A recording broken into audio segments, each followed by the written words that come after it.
Nós somos a primeira igreja batista em Itapevi. Que a mensagem a seguir possa abençoar sua vida. Estamos em nossa última reflexão da nossa série Administrando a Vida como Cristo. E hoje nós iremos falar sobre a administração de relacionamentos.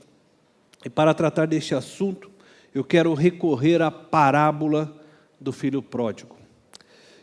Esta parábola, embora ela receba o nome de parábola do filho pródigo, ela não se encerra e ela não trata apenas da relação do pai com o filho pródigo.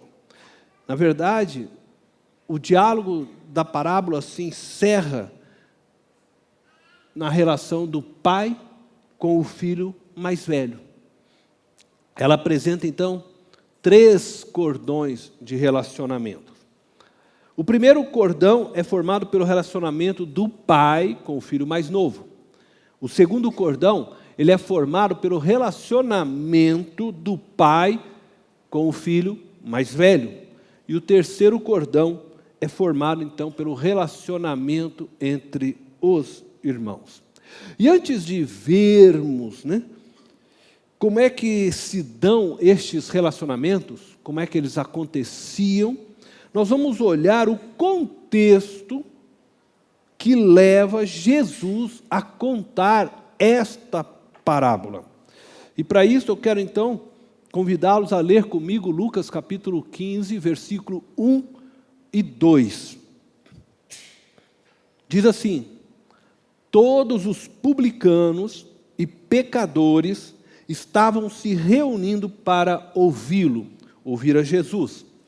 Mas os fariseus e os mestres da lei o criticavam. Este homem recebe pecadores e come com eles. E é neste contexto que Jesus então conta esta história, esta parábola. Jesus está contando essa parábola por quê? Porque ele estava acolhendo, ele estava abraçando os publicanos e pecadores para o reino de Deus. Enquanto ele estava acolhendo estas pessoas, os religiosos de seus dias, os fariseus e mestres da lei, entraram em crise, pois eles não conseguiam compreender como Jesus aceitava em seu convívio publicanos e pecadores. Publicanos eram aqueles que trabalhavam para o governo. Jesus então conta esta história para que eles pudessem entender o tipo de relacionamento que Deus busca ter com seus filhos e como eles estavam se relacionando com Deus. Você entendeu? Há 2 coisas nesta parábola. Jesus está mostrando como Deus busca ter relacionamento e, ao mesmo tempo, Jesus está mostrando como eles se relacionavam com Deus.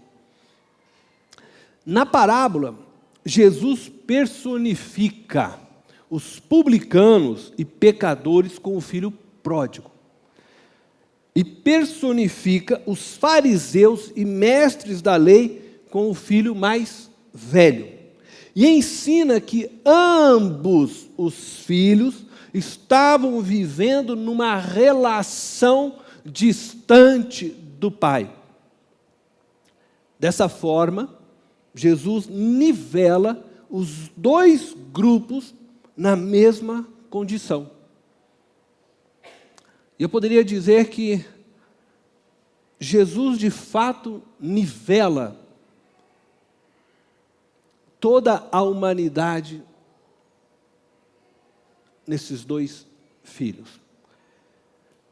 Jesus coloca a humanidade nessa relação. Isso significa dizer que ou você é o filho pródigo, ou foi um filho pródigo, ou você é o filho mais velho, ou foi o filho mais velho.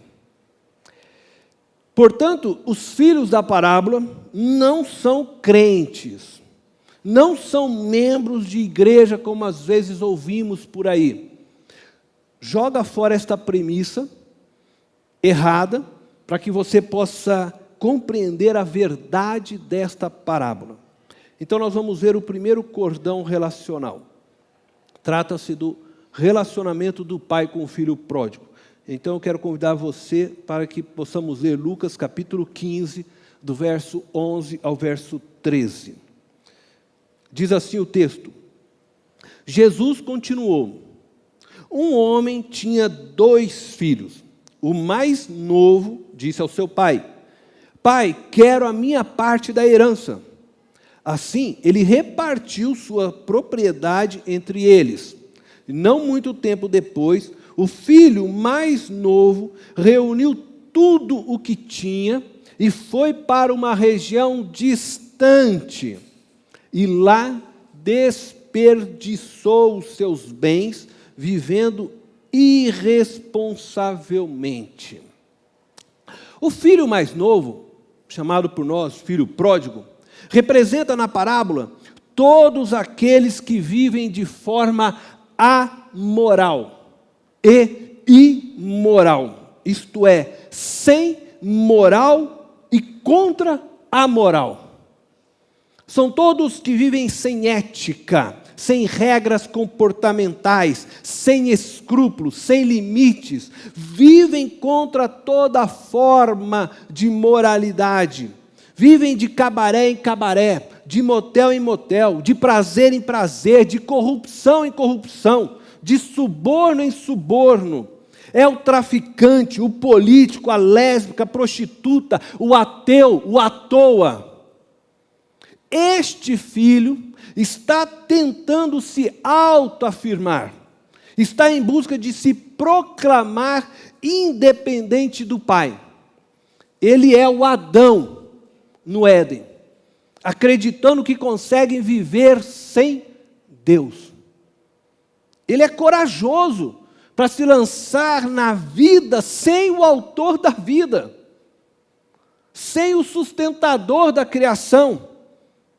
Entretanto, ele é um corajoso tolo, que não sabe o que é a vida, mas decide usá-la sem os conselhos do pai, que o criou.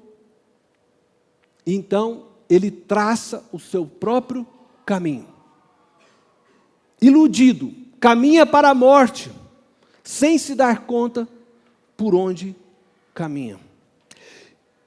Ele representa todas as pessoas que pegam a vida doada por Deus e a usam de forma desprezível, gastam a vida em prazer unicamente, acreditam que são os donos de suas vidas e se distanciam de Deus, vão para uma região distante, não querem ouvir a voz de Deus.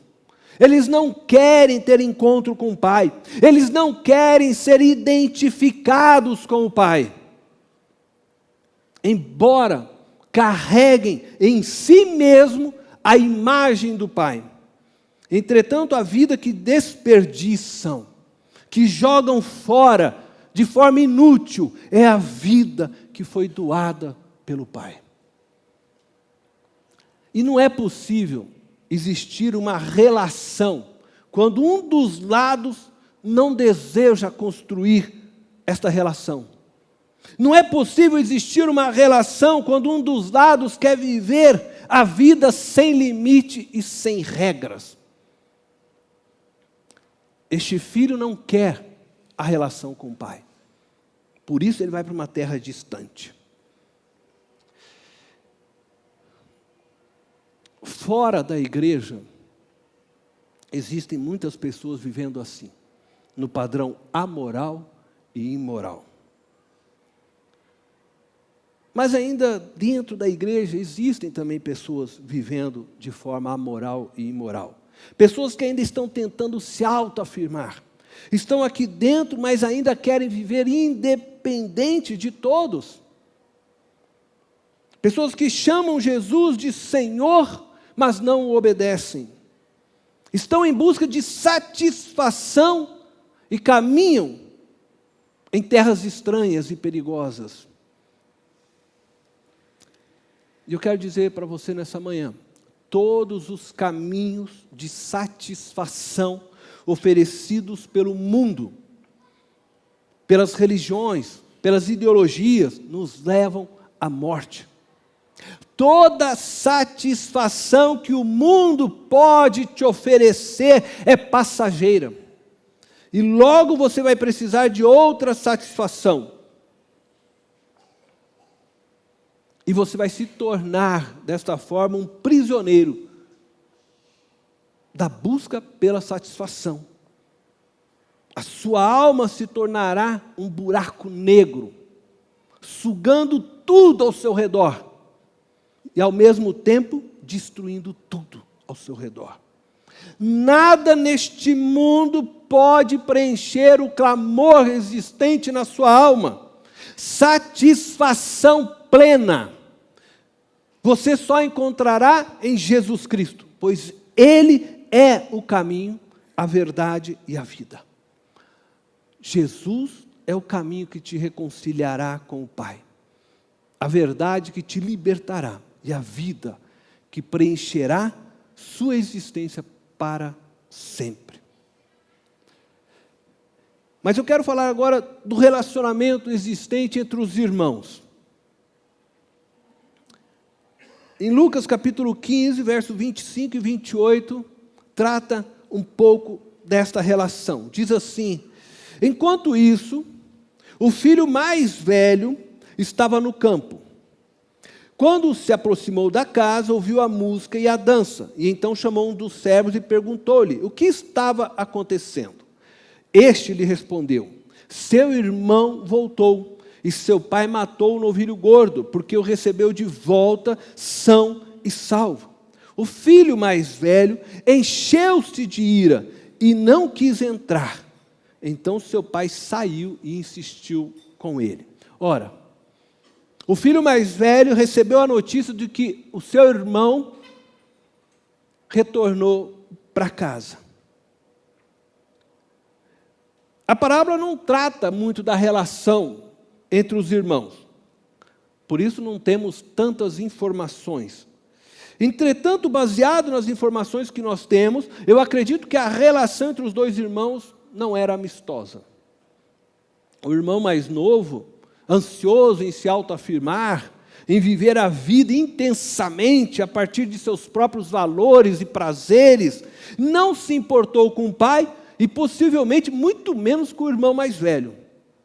O filho mais novo só pensava em si mesmo. Ele não acreditava que poderia encontrar satisfação e alegria plena na casa do pai. E por isso deixou para trás a família e tudo que ela representava para ele. Agora ele retorna.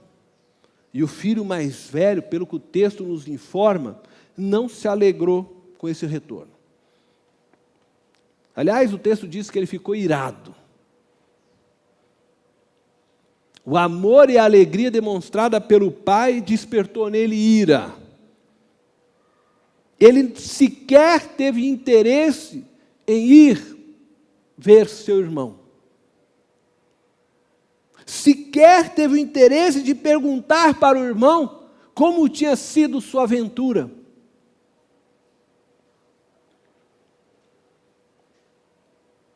E ele não desejava compartilhar das bênçãos recebidas com o irmão.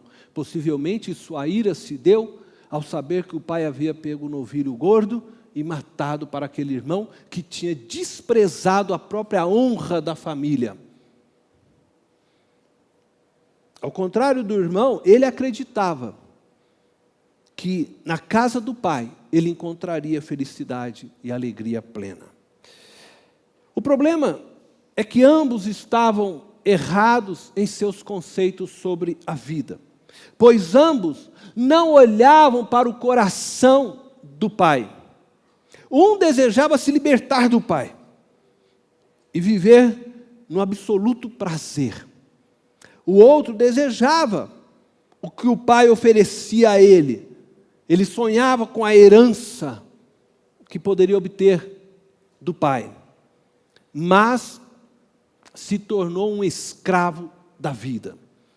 Ambos se distanciaram do pai, e ao se distanciarem do pai, se distanciaram um do outro também. Mas eu quero falar então ainda da relação deste filho mais velho com o pai. O relacionamento então do pai. Eu quero convidar você a ler Lucas capítulo 15, verso 29 ao 30. Diz assim: mas ele respondeu ao seu pai, e preste atenção: olha, todos esses anos tenho trabalhado como um escravo ao teu serviço, e nunca desobedeci às tuas ordens. Mas tu nunca me deste nenhum cabrito para eu festejar com os meus amigos.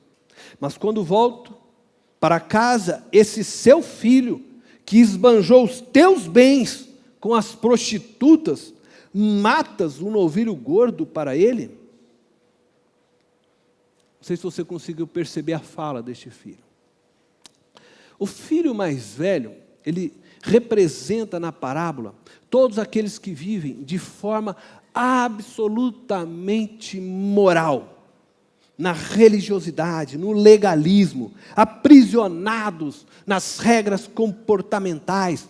Representam aqui todos os batistão, representam aqui todos os presbiterianão, representam aqui os católicos, os umbandistas, os muçulmanos, os hindus, representam todas as pessoas que tentam chegar ao Pai por seus esforços, por sua própria fé, por seus comportamentos morais. Vivem a vida entre a culpa e a intolerância, porque fracassam constantemente, não conseguem ser o que eles mesmos exigem de si, mas não deixam de exigir a perfeição de si e daqueles que o cercam.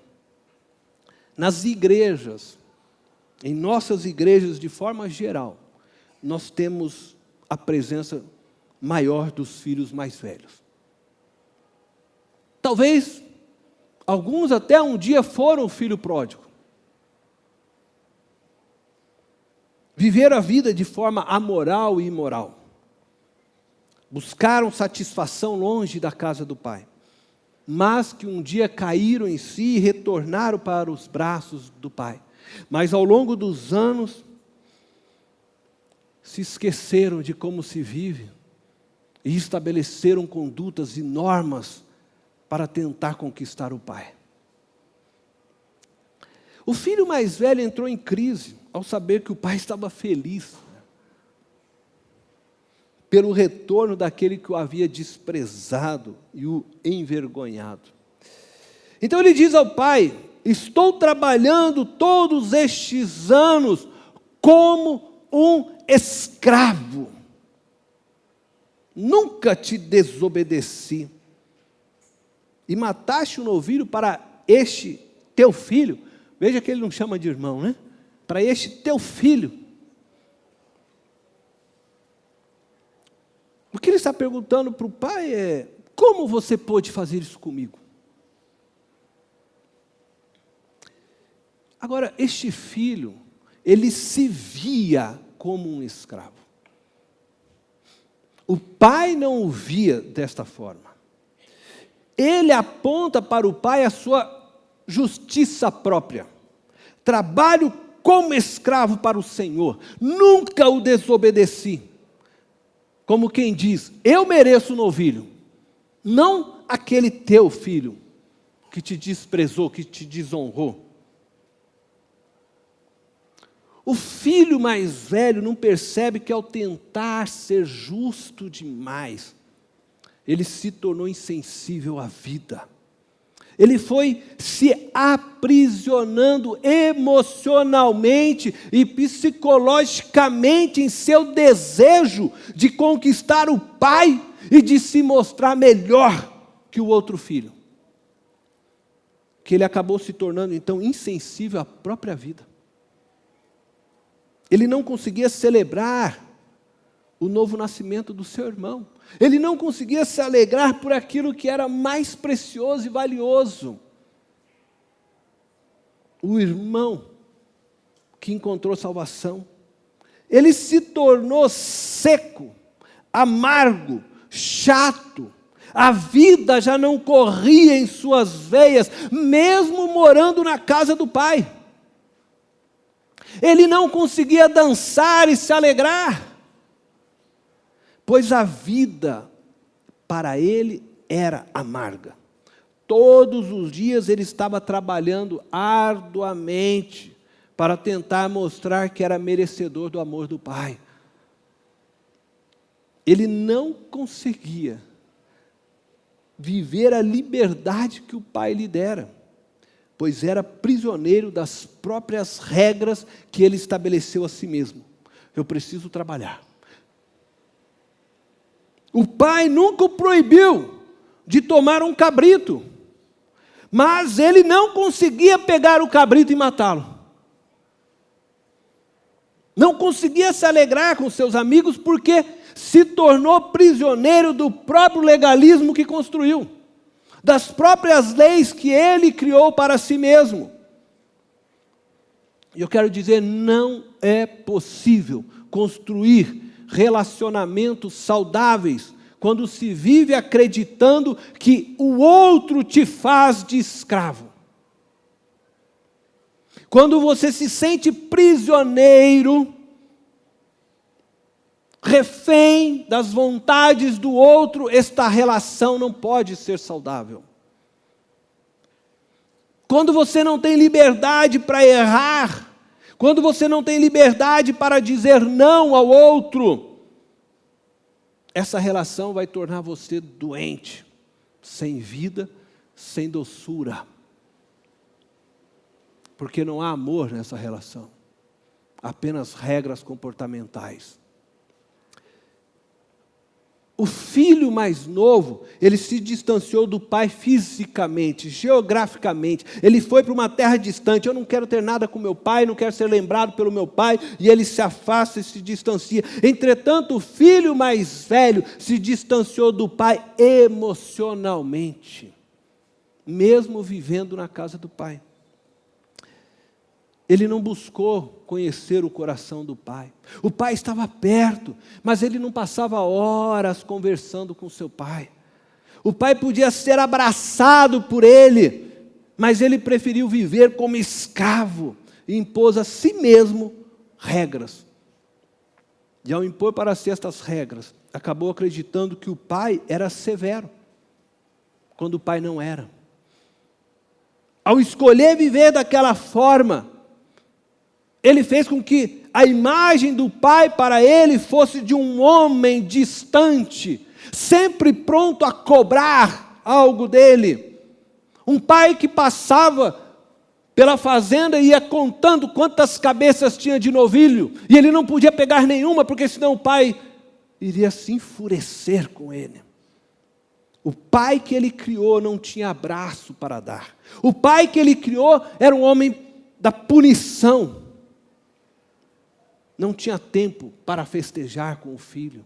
Não tinha tempo para se alegrar com o filho. E eu quero dizer para você que todas essas relações que nós aqui falamos precisavam passar por um processo de cura. Todas as relações humanas precisam ser curadas. As relações desta parábola estavam quebradas. E Jesus está dizendo que tantos que viviam fora da prática religiosa, quanto aqueles que viviam na prática religiosa, tanto aquele que vivia no mundo de forma amoral e imoral, como aquele que vivia sustentado neste mundo por regras e comportamentos morais, precisavam passar pelo processo de cura em suas relações com Deus e com seu próximo. A parábola deixa claro que os problemas relacionais são gerados pelos próprios filhos. O pai está sempre pronto a acolher os filhos. Portanto, são os filhos que precisam buscar o pai. E nós veremos então agora quais são os caminhos que os filhos precisam percorrer para alcançarem a cura em seus relacionamentos. E eu quero começar pelo caminho para a cura do filho mais novo. E aí eu quero convidar você a ler junto comigo Lucas capítulo 15, agora nós vamos ler do verso 14 até o verso 24. Diz assim: depois de ter gasto tudo, houve uma grande fome em toda aquela região, e ele começou a passar necessidade. Por isso, foi empregar-se com um dos cidadãos daquela região, que o mandou para o seu campo a fim de cuidar de porcos. Ele desejava encher o estômago com as vagens de alfarrobeira que os porcos comiam, mas ninguém lhe dava nada. Caindo em si, ele disse: quantos empregados de meu pai têm comida de sobra, e eu aqui morrendo de fome? Eu me porei a caminho e voltarei para meu pai e lhe direi: pai, pequei contra o céu e contra ti. Não sou mais digno de ser chamado teu filho. Trata-me como um dos teus empregados. E a seguir levantou-se e foi para seu pai. Estando ainda longe, seu pai o viu e, cheio de compaixão, correu para seu filho e o abraçou e beijou. O filho lhe disse: pai, pequei contra o céu e contra ti. Não sou mais digno de ser chamado teu filho. Mas o pai disse aos seus servos: depressa, tragam a melhor roupa e vistam nele. Coloquem um anel em seu dedo e calçado em seus pés. Tragam um novilho gordo e matem-no. Vamos fazer uma festa e comemorar. Pois este meu filho estava morto e voltou à vida. Estava perdido e foi achado. E começaram a festejar. Interessante, né? A cura da relação do filho mais novo só foi possível quando a frustração e a dor se tornaram intensa. Ele precisou perceber que o mundo jamais poderia satisfazer o vazio da sua alma. Somente quando ele percebeu que neste mundo consumista, hedonista, corrupto em que vivemos, você só existe se possuir riquezas. Do contrário, o mundo irá te desprezar, te atropelar. Se você não tem riquezas nem poder, o mundo te tratará como trata os porcos. E quando ele estava sendo atropelado pelo mundo, ele caiu em si. Essa é a expressão mais forte desta parábola. Cair em si é ter um encontro consigo mesmo. Somente quem cai em si é capaz de descobrir verdadeiramente quem é de fato e de onde veio. Cair em si dói muito, porque esse cair nos faz perceber que pisamos na bola ao longo da vida. Mas essa queda em si mesmo, ela é libertadora. E uma vez que você descobre que não é bastardo, que você não foi obra do acaso, que não foi abandonado por Deus,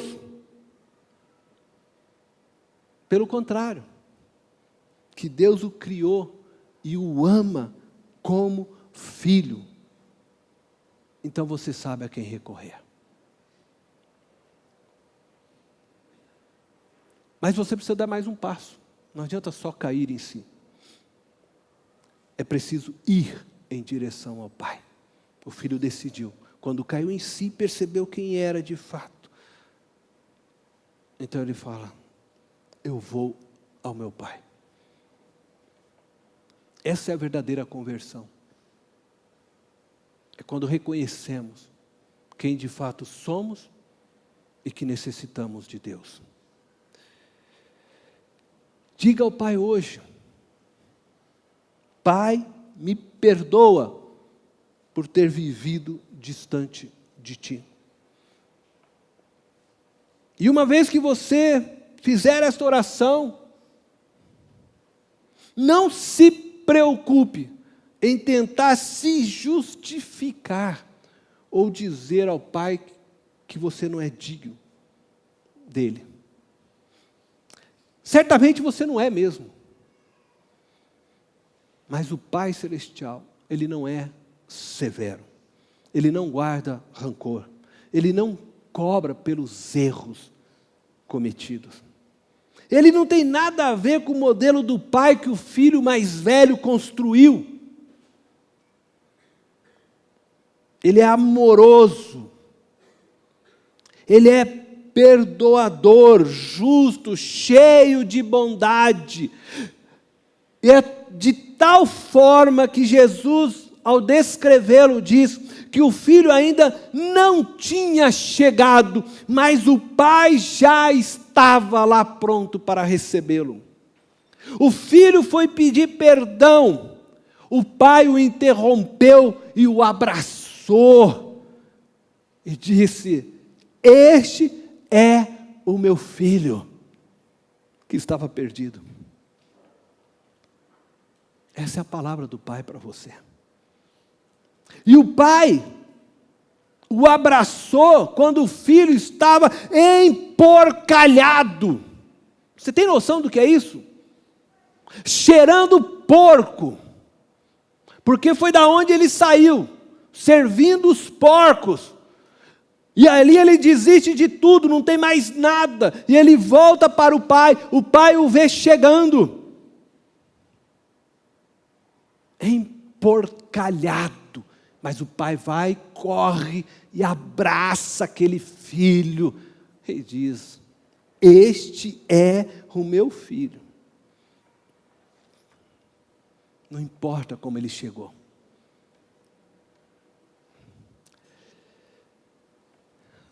E aí o pai manda matar o novilho gordo. Ele estava engordando, ele ansiava pelo dia de festejar a volta do filho. E faz um belo de um churrasco. É hora de festejar. O pai se importa com você. O pai te ama profundamente. O pai quer viver uma relação de amor profunda com você. E não importa o quanto você se emporcalhou, se sujou, Ele está de braços abertos para te abraçar e dizer: eu te amo, meu filho. Vem, filho meu. Estas são as palavras do pai para você hoje.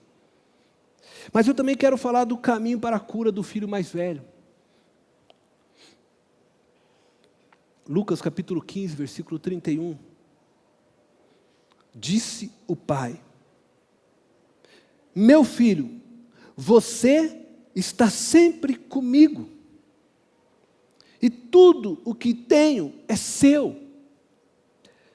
A cura do filho mais velho passa pela descoberta do próprio pai. O pai diz ao filho: meu filho, você está sempre comigo.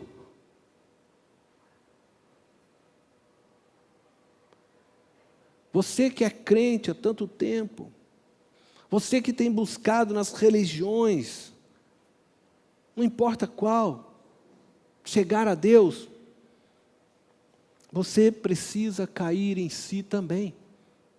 Você precisa parar e descobrir o Pai também.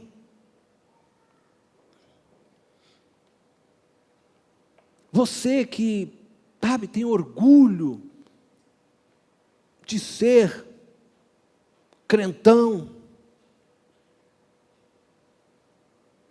que estigmatizou o pai. Não sei por que eu falo algumas palavras, né? Só para me enroscar mesmo, né? Que o moldurou a sua imagem e semelhança. Em vez de você ser a imagem do pai, você construiu o pai à sua imagem e semelhança. Você precisa descobrir que o pai não é patrão. Você precisa descobrir que o pai é paizão. É paizão. Ele é pai que deseja te abraçar. Ele é pai que deseja ouvir as suas histórias e contar para você as suas histórias também. Preste atenção, não transforme reverência em ausência de intimidade. Tem pessoas que acreditam que ser reverente é ser assim, ó. Eu vou na casa do pai. Aí, não posso bater palma, não pode dançar, estou na casa do...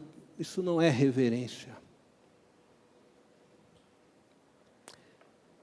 Isso é falta de intimidade com o pai. Davi era um homem que tinha intimidade com o pai.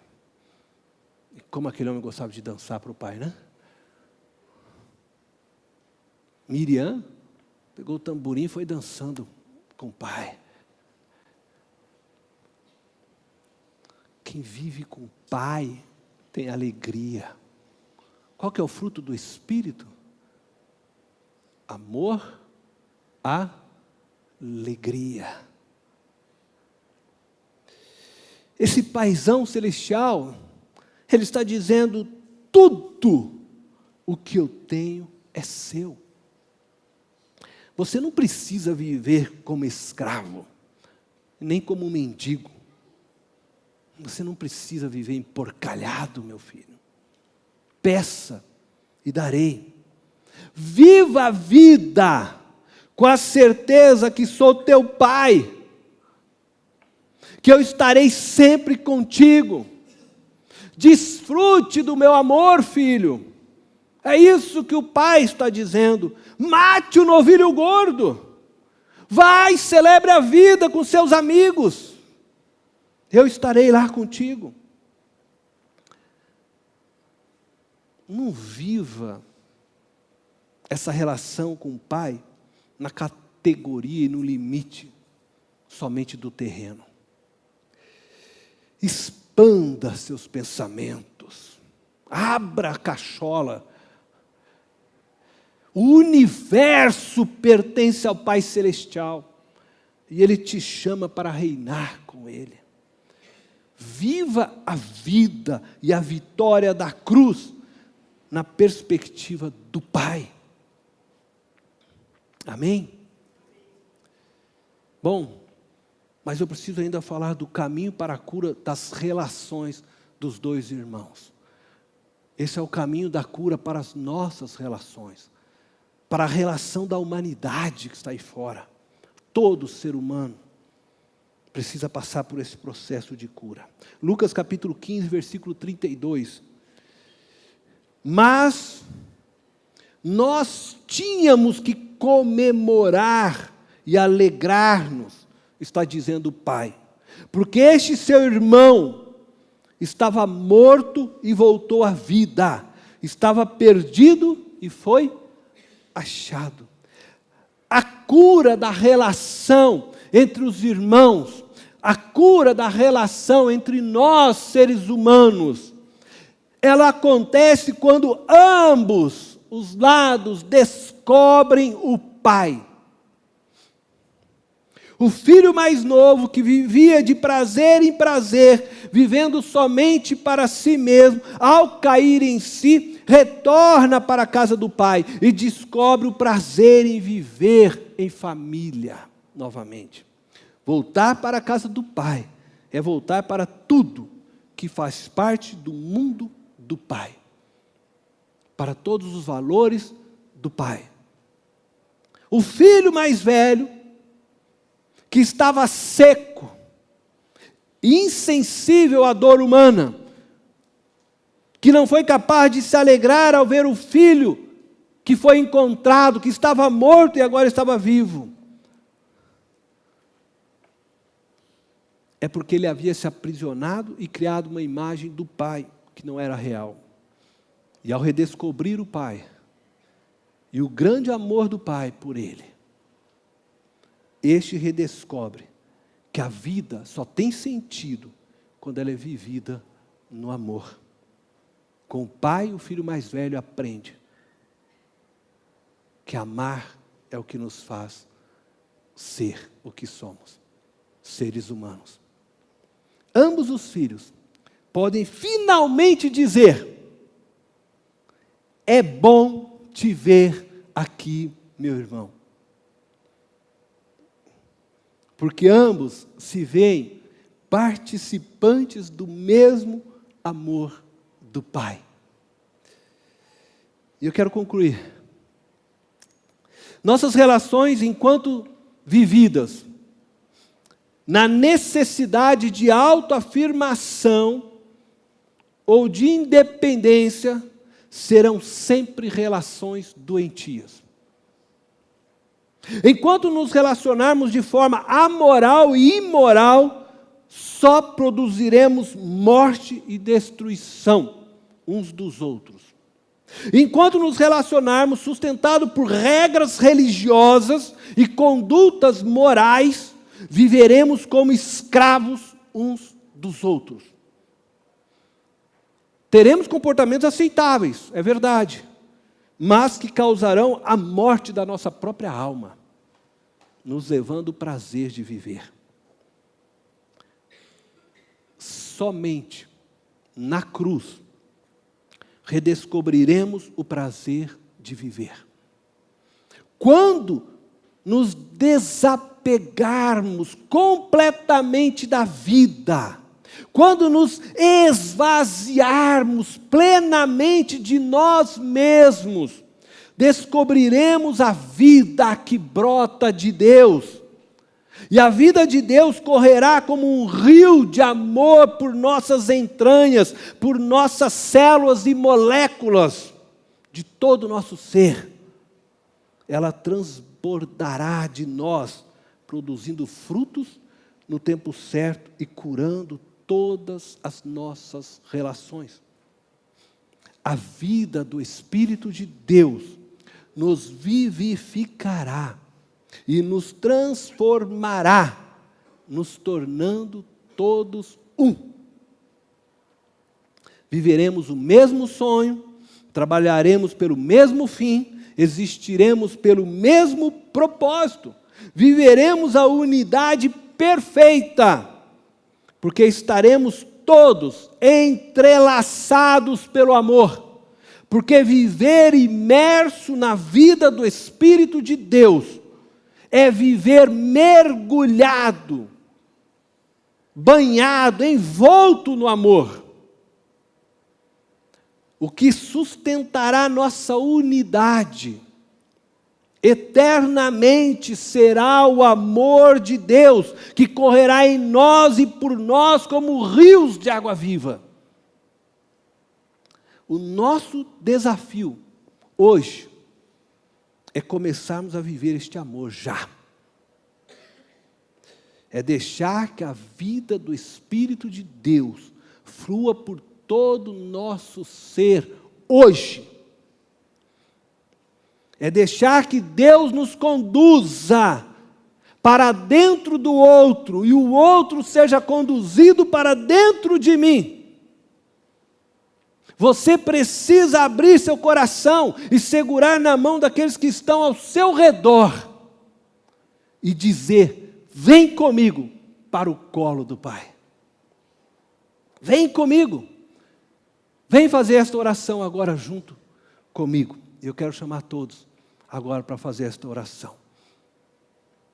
Pai nosso que estás nos céus, santificado seja o teu nome.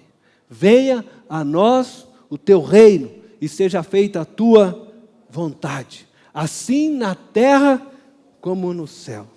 O pão nosso de cada dia dá-nos hoje. Perdoa as nossas dívidas, assim como perdoamos aos nossos devedores. E não nos deixe cair em tentação, mas livra-nos do mal, pois teu é o poder, a honra e a glória para sempre. Amém. Nós só podemos fazer esta oração porque somos todos filhos do mesmo Pai. Deus abençoe a todos. Vamos colocar em pé, estamos orando. Pai amado e eterno, te damos graças, porque sempre esteve com seus braços abertos para nos receber. Te dou graças, Senhor, porque somos filhos. E a tua palavra nos ensina que o Senhor sempre olhou para todo ser humano como filho. E não importa onde ele está. Se ele está lá na Umbanda, se ele está, Senhor, lá no islamismo, se ele está no hinduísmo, se ele está aqui dentro, se ele está onde estiver. O Senhor olhou todo ser humano potencialmente como filho. E a tua palavra nos ensina isso, porque diz, Senhor, a tua palavra, que antes que o mundo fosse criado e fosse formado, o Senhor já havia predestinado todo ser humano em Cristo para adoção. Antes que o mundo existisse, o Senhor já havia abraçado todo ser humano para ser filho. Agora, Senhor, a minha oração é que cada ser humano possa cair em si e possa voltar para Ti, possa retornar para o caminho de casa.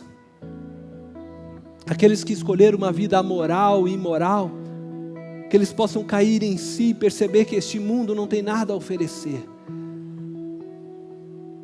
Que eles possam perceber que tem um Pai amoroso, de braços abertos, esperando. Aqueles que escolheram o caminho de tentar chegar ao Senhor por suas próprias forças, buscando religiões, ideologias, comportamentos morais, tentando ser, Senhor, por si mesmo. Eu também oro para que caiam em si e percebam, Deus, que não existe outro caminho a não ser Jesus Cristo. O único caminho, a única verdade, a vida. E que eles apenas precisam crer nesta verdade. Na verdade de Cristo Jesus. De que nada precisam fazer para te conquistar, nada precisam fazer para ser amados, porque na cruz o Senhor já fez tudo o que precisava. Eu oro, Deus, para que a humanidade descubra o Pai que os criou, que os fez e que os ama. Que a tua salvação alcance todo ser humano, em todas as terras, em todos os lugares. E que nós, que já conhecemos essa verdade, que nós que um dia fomos filhos pródigos, que caímos em si e percebemos que vivíamos no pecado, mas que hoje estamos aqui na companhia do Pai amoroso, que nós que um dia buscávamos pelos nossos esforços, pela religião, tentar chegar a Ti, Senhor, que também caímos em si e descobrimos que é graça, salvação é graça do Senhor, não tem nada a ver conosco, não tem nada a ver com religião, é graça do Senhor. Que nós possamos amar como o Senhor ama cada ser humano, na expectativa de que cada um venha se tornar filho e filhas amadas, que nós possamos amar, olhando para todos como irmãos, Senhor. Porque assim o Senhor os vê potencialmente através de Cristo, e é assim que nós queremos olhar, Senhor, amor profundo, que esse amor, Senhor, transborde por meio de nós, e que transborde de tal forma que nos amemos tão intensamente, que as pessoas lá fora queiram entrar neste lugar, porque querem ser amadas também, Senhor. Em nome de Jesus oramos, em Teu nome agradecemos, Senhor. Santo, santo, santo és Tu. Obrigado, Deus, em Teu nome oramos. Amém. Esta foi mais uma mensagem especial da Primeira Igreja Batista em Itapevi. Que Deus te abençoe.